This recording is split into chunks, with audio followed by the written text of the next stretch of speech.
Well, what you thank think you. of the show tonight, the show that went on in the Congress tonight? What you make of it? Well, it was actually shorter than I thought. I actually thought, oh no, this fool is going to go on for 4 or 5 hours. I'm going to have to give him the light. But, you know, Chris, what an idiot. I mean, we got to watch this idiot for, you know, an hour and 9 minutes. He just says one hateful thing after the other. He's so embarrassing.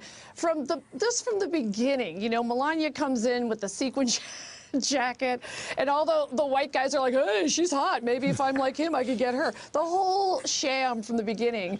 But, you know, as I was watching the so-called speech, I can't help but picture Stephen Miller. Like, he is a comedian's dream. That guy with the dead eyes, writing that stuff.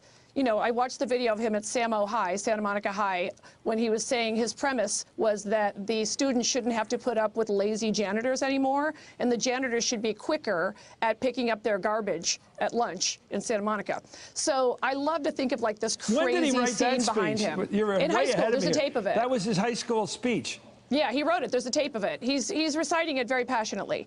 But, you know, I've never heard of a Dickensian high school speech before. They're always sort of uplifting and liberal. But this guy wants to trash the working folk.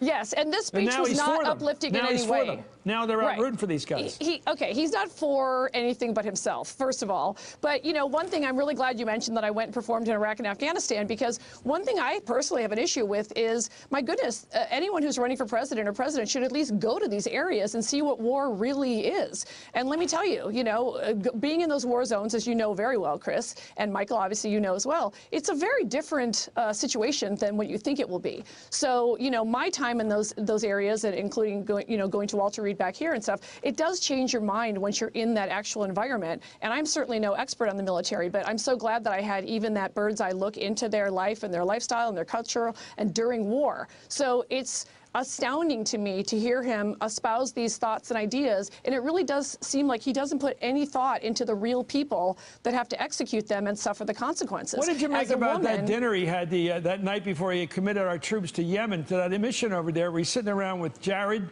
his son-in-law, and his chief political strategist, Bannon, and over drinks or whatever, he decides to commit the troops. And then the other day, or actually today, he comes out and says, oh, that wasn't my decision. I inherited that mission. The generals, they lost him. I didn't lose that guy. I didn't lose Ryan Owen. Well, how can you just not even remember that we once had presidents like Kennedy and Harry Truman that said, buck stops here. Okay, blame me. Kennedy said after the Bad Pigs, I was the officer in charge. I'm the one you got to blame. And he took it. I mean, he did it. By the way, Kennedy did deserve to take it. It was his mistake. But he didn't run from it. No, and there's such a thing as responsibility, and Trump has no concept of that. And, you know, you've seen those ceremonies when a soldier, you know, dies on the battlefield, and I keep thinking about that image. Now I actually think it was a photo op of Trump and Ivanka going to Dover to meet the parents who would not meet with him. And I thought he should have taken away from that moment, hey, maybe this is me crossing a boundary, or maybe there's something uncomfortable here. I thought that that was an opportunity that he missed, where he could have, for once, you know, been an adult and done a respectable thing. And I thought that moment of, you know, pointing out the widow, and I felt it was exploiting her grief a little bit.